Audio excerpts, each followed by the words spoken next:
Very much, Kaylee, and of course Congress not too long ago started to look at a new bill that would make driver overtime pay a reality. It's a bipartisan, bicameral bill, and joining us to talk about it is OOIDA Senior Vice President or Executive Vice President of OOIDA, Lewie Pugh, joining us. And Lewie, first off, thanks for joining us. And as you look at it, you saw this thing come into Congress. What's been your reaction to it in terms of it's possible passing, as well as what impact it could have on the industry?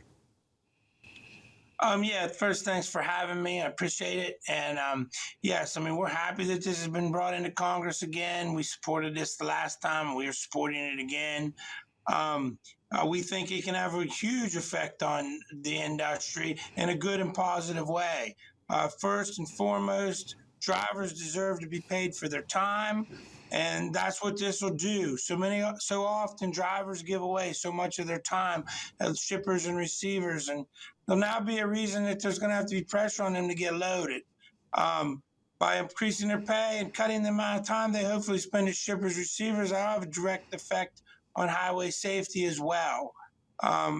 You know, the number one thing that we see year after year after year, and this year it was tied, but is drivers' pay. That's what drivers want, and that's their concern.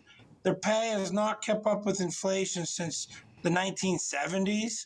And I guess at the end of the day, why shouldn't a truck driver get paid time and a half after 40? Mass majority of truckers out here are working 70 plus hours a week, and they should be paid for that time. They deserve to be paid for that time. This is a hard job, and this is an industry that's, you know, we're bleeding people who come into it because they come in, they don't stay long, and then they're out. And we continue this churning, and it's because of pay and treatment.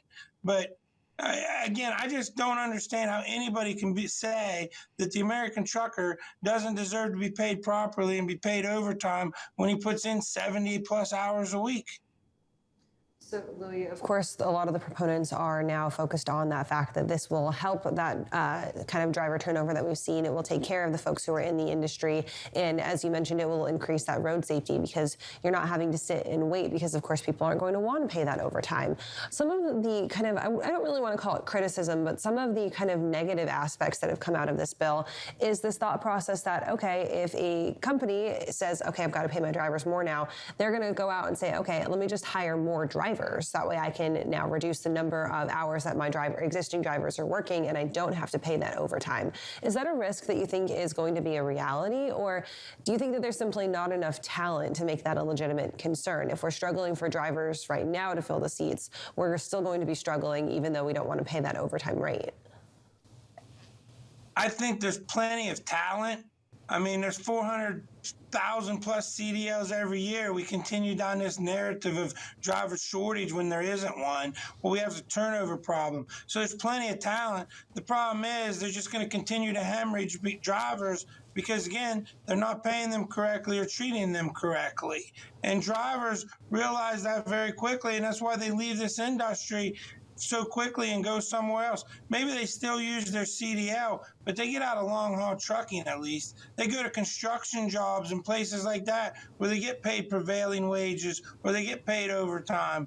You know, and the ones who stick it out and get that little bit of experience, they go to companies and that do pay them correctly. The private fleets, the LTL companies, where they're paid right, paid correctly, and they're valued for every minute, every day that they work.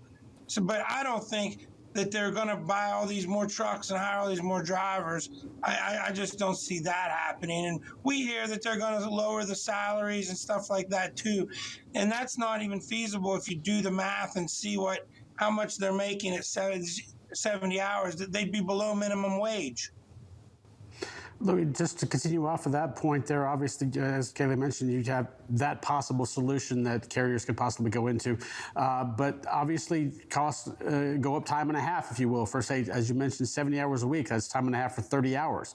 So that's a major concern there for carriers in and of itself. What do you see the reaction of a carrier doing if this does indeed happen? Because immediately taking that initial pill is going to be quite a swallow to try and pay out that much more money immediately. Yeah, I understand it can be a pill that's a little hard to swallow, but here's the thing. Truckers, and if there's plenty of surveys out there showing, are giving away 20 to 30 hours a week sitting at loading docks that they're never paid for. So again, the big carriers and the motor carriers are going to have to take it on themselves to put some pressure on these shippers and receivers. I did it myself. I've spent many, many hours sitting at steel mills waiting to get loaded or unloaded. But you got to start putting pressure on these people to load trucks, and you're going to have to charge them. I mean, so really, immediately, what they're going to have to do is go back to their shippers and receivers and start charging them for undue late. I mean, that's part of that's the biggest problem out here, is the amount of time that guys give away. And why should they have to give this time away? It makes no sense to me. And it's a safety risk. They've showed you spend more than 15 minutes longer at a facility on average, that puts accident rates up by 6.2%. That's 6,500 more crashes a year. So we could be helping safety. And you know what we might find out is if shippers and receivers would actually load the trucks and not make them sit around, and drivers have that extra 20 hours a week to drive, they become much more efficient. The motor carriers will probably make more money, because to me, that's another load a week, or could be another load a week that motor carrier is delivering, and that trucker's out there actually actively doing something, working, instead of just sitting around. So obviously now it is going to be on those carriers who start squeezing the shippers and receivers. And we know so much of this business is built on relationships, those contracts that you have, the people who you're willing to pick up spot loads from. How much of this is going to put pressure and a tighter squeeze on those relationships? And is that really going to be kind of the end all for this? Comes down to how much can you value those relationships and keep them in place while getting the money that you're due? With all due respect, they've been squeezing the American truck driver for the last 30 to 40 years, ever since deregulation. So I'm sorry, I don't have a lot of sympathy for the big shippers or the receivers. As a trucker for 25 years and had that squeezed on me many, many times, sit around at a loading dock for hours on end, finally get loaded, and then expected to be 500 miles down the road by the next morning and in trouble because I didn't.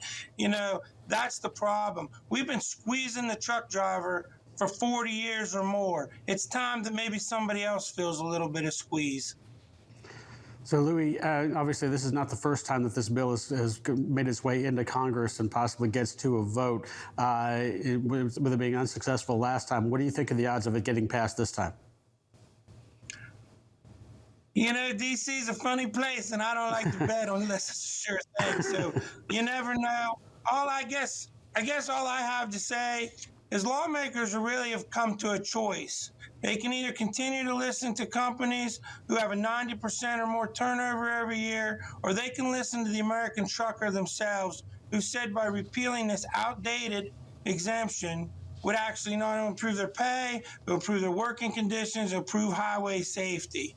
So, you know, I think our safety records and all these things we've seen over the last few years have continued to rise because we don't listen to the trucker. Maybe Congress ought to start paying attention to the people who actually do the job, make their living out there on the road, and putting their lives on the line every day on our highways to get us our goods. It's going to be an interesting fight to see, and I think there's a lot of people who have a lot of very different opinions on it. Lewie, thank you for joining us this morning with yours. It's great to hear from you guys at OOIDA. Thank you very much. Always our pleasure. Be safe out there, truckers.